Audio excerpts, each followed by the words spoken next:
You think you know this story. You don't. Ashlee Robinson was 31 years old. She was a soft life influencer from New Jersey. She traveled to Zanzibar with her fiancé, Joe McCann, and she never came home. The world was told this was a tragedy at a luxury safari resort called Serville Wildlife. That became the narrative. That became the headline. And almost everyone accepted it.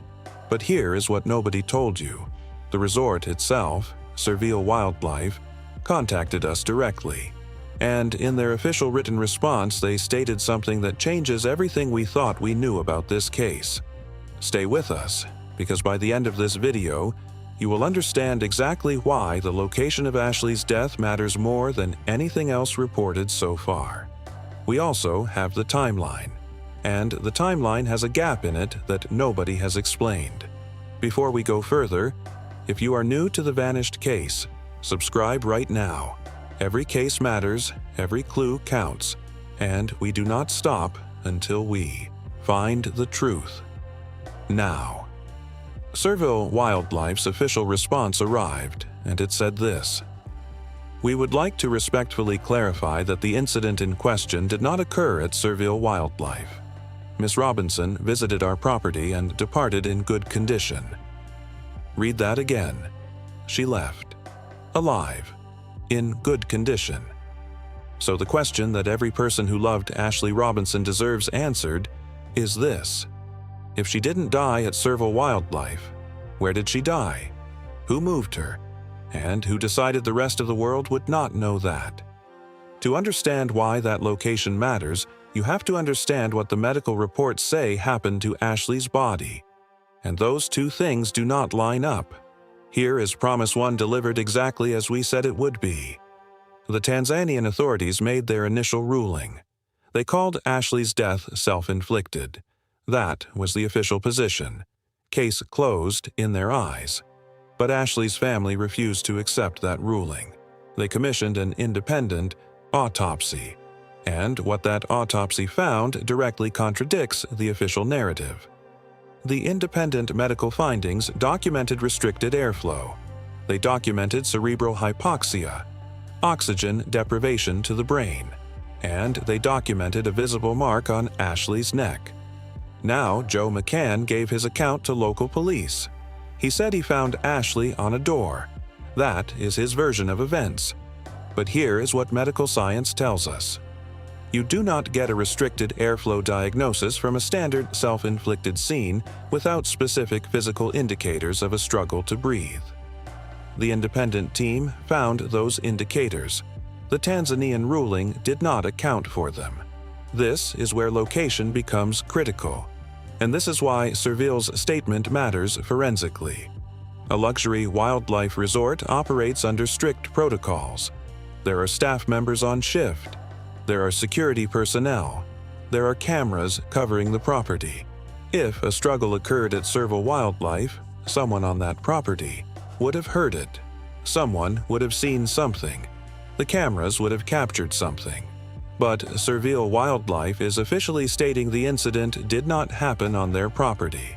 That means whatever the independent autopsy found on Ashlee's body, the restricted airflow, the cerebral hypoxia, the mark, happened somewhere else entirely, at a location with potentially no cameras, with no resort staff nearby, with no institutional protocol designed to protect a guest.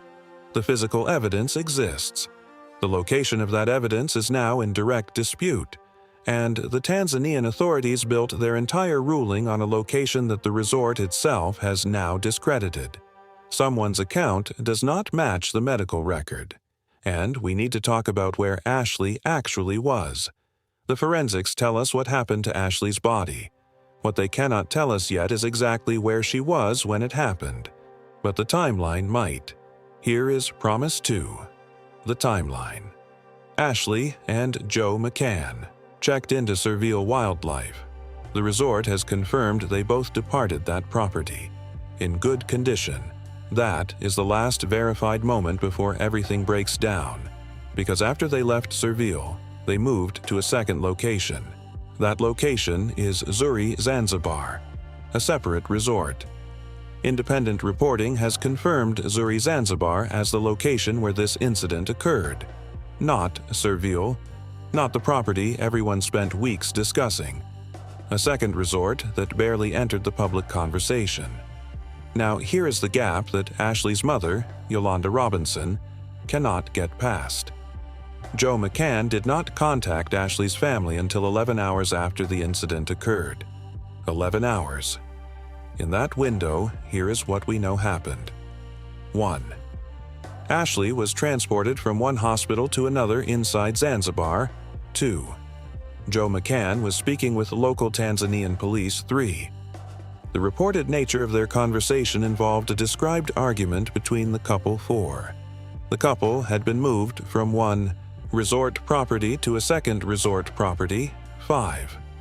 Ashlee's family in New Jersey had no information, no call, and no explanation for 11 hours. That is not a minor delay.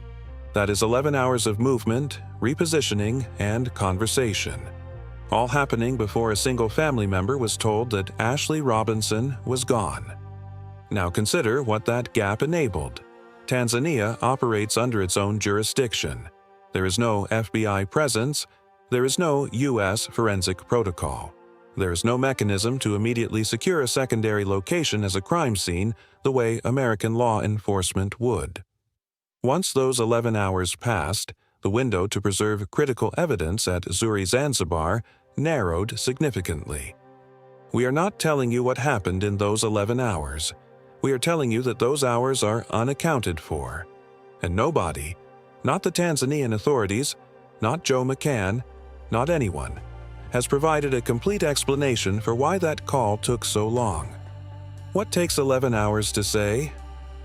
Drop your answer below. Now that you know the timeline, you need to know who was controlling it, and what that person did while Ashlee's family was still waiting by the phone.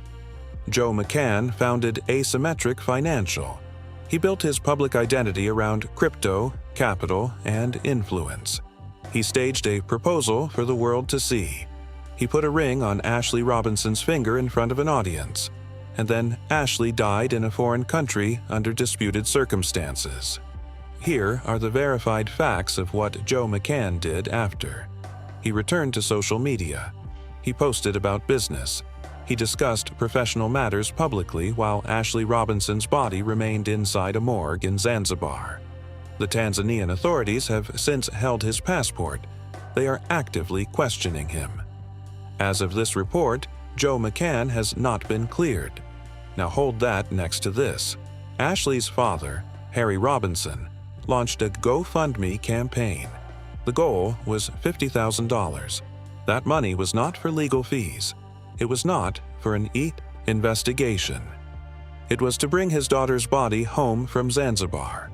The man who proposed to Ashlee, the founder of a crypto financial firm, was back online discussing business.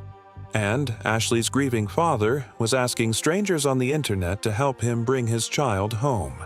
There is one more verified detail that this investigation is tracking. A life insurance policy connected to this case has been reported. The specific terms and beneficiary details have not been officially confirmed. We are not stating what that policy means.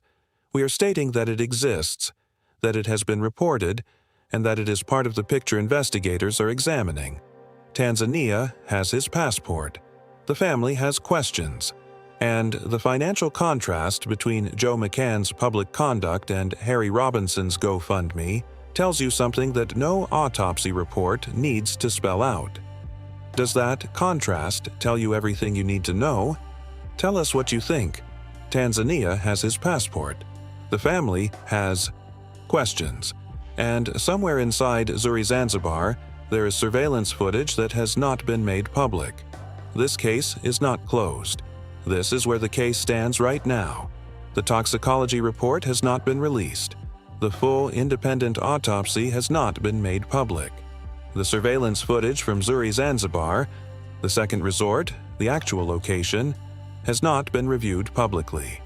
The Robinson family is demanding that footage. They have not received it. Ashlee Robinson was 31 years old. She had the ring. She had the followers.